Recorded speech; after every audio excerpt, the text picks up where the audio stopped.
Hi guys, welcome to my YouTube channel. So today we'll be doing a detailed recipe on everyone's favorite puff puff, those golden balls of goodness. First of all, into a bowl, add 3 cups of flour, 1 cup of sugar, 3 tablespoons of powdered milk. Here I'm using whole powdered milk, so you can use whatever you have. I added 7 grams of yeast, 1/4 teaspoons of salt, 2 teaspoons of baking powder, and 1 cup of lukewarm water. I would also be putting those ingredients in the description box. I added the lukewarm water in small portions. As you can see, I didn't add everything at once because the goal is to make sure that you are making a lump-free batter.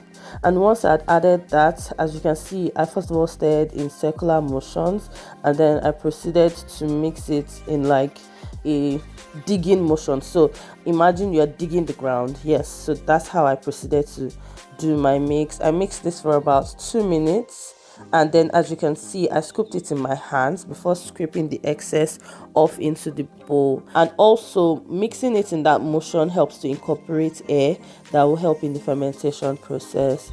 After this, I covered it with a clean napkin and I left it to rise for 1 hour.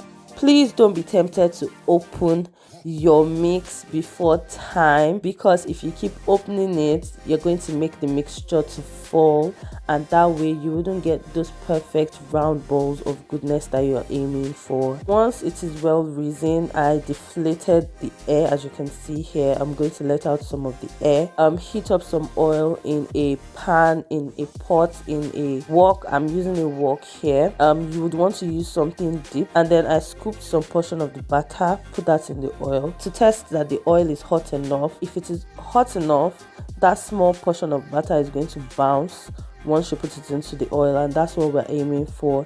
We don't want the oil to be too hot so that our puff puff doesn't burn, and we don't want it not to be hot enough that the batter doesn't bounce. Once you can see that that small portion is bouncing, it means that your oil is good to go, and you're going to begin to scoop that batter into the oil. Don't worry about how you're scooping it. What's important is that you're scooping it out of your hand. If your batter is good, it's going to bounce regardless.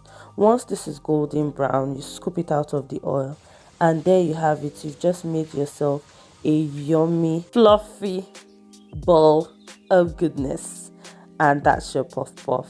Thank you very much for watching this video. If you enjoyed it, please give it a thumbs up, drop a comment, subscribe, and of course share to your friends and family, and tell me what next gathering you're going to be using this recipe for. Bye.